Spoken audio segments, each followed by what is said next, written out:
Λέγομαι Ιεροκλής Μιχαηλίδης. Είμαι τουλάχιστον τυπικά ηθοποιός, αλλά επί της ουσίας πολυτεχνίτης και έρημος ποιητής. Είμαι αναγκασμένος πολλές φορές να σκηνοθετώ ή να γράφω για κείμενα, κυρίως τους αγαμηθείτε.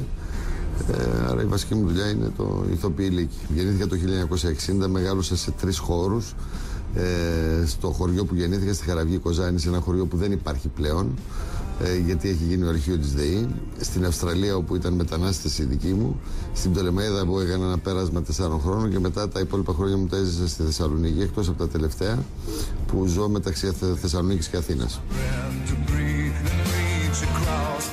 Αναμνήσεις παιδικές πολλές. Από το καράβι που έκανε 28 μέρες να έρθει από την Αυστραλία στην Ελλάδα, στον Πειραιά. Η πρώτη εντύπωση από την Ελλάδα ήταν ο Πειραιάς και η Αθήνα.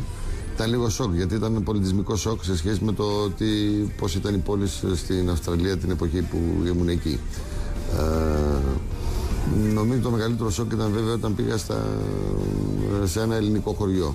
Ως εμπνευστής των αγάμων ξεκίνησα αυτή την ομάδα με το Σταρόβα, τη Ρούλα, το Στάθη και τον Μητρέντζη, και οι άγαμοι κάναν μια μεγάλη μεταπορεία. Έγιναν μετά από 3 μήνες που παίζαμε σε άδειες αίθουσες, άρχισαν να έχουν μεγάλη προσέλευση και έγιναν πολύ δημοφιλείς, με μεγάλο λαϊκό αίρισμα.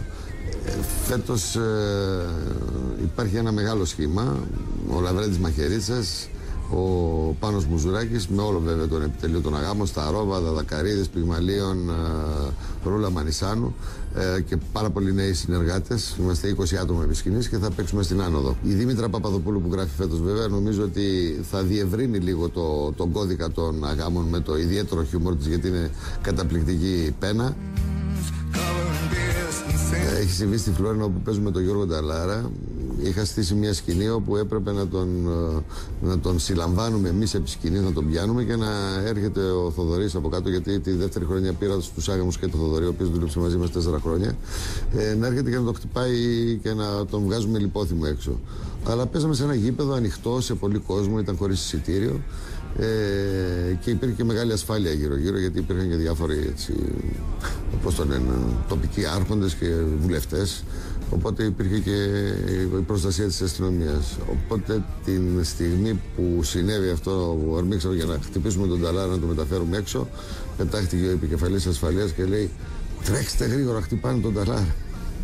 Αλλά του είπε κάποιος αστυνομικός: «Ναι, κύριε διοικητά», λέει, «είναι καλλιτεχνικό τρίκ».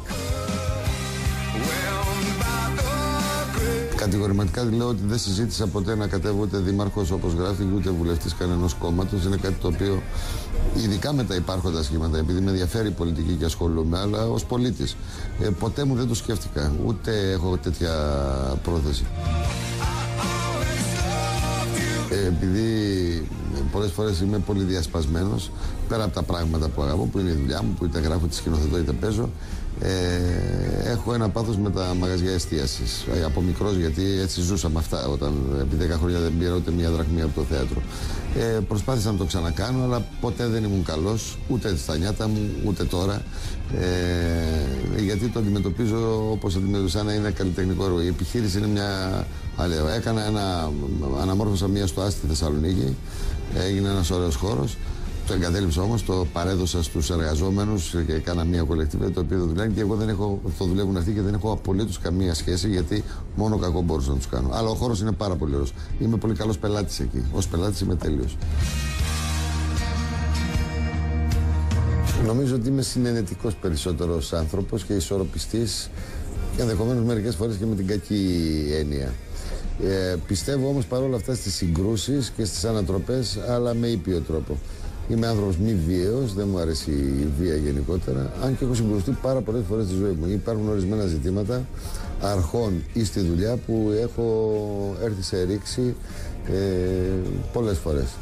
Δεν είναι του χαρακτήρα μου, αλλά δεν γίνεται κι αλλιώς. Νομίζω όσο ήμουν νεότερος, είναι και ορισμένα πράγματα ήταν πιο αδιαπραγμάτευτα για μένα, τουλάχιστον στη δουλειά. Και αυτό το κάνω από χαρακτήρα, γιατί δεν ήταν θέμα ιδεολογικής εμπλοκής ή υπεράσπισης αυτών που πίστευα. Είναι θέμα χαρακτήρα. Αν κάτι δεν μου αρέσει, δεν μπορώ να το κάνω. Και γι' αυτό είμαι και απίστευτα τεμπέλης. Αλλά αν κάτι μου αρέσει και με ενθουσιάζει, είναι κινητήριος δύναμη. Οπότε δεν έχω άλλη επιλογή.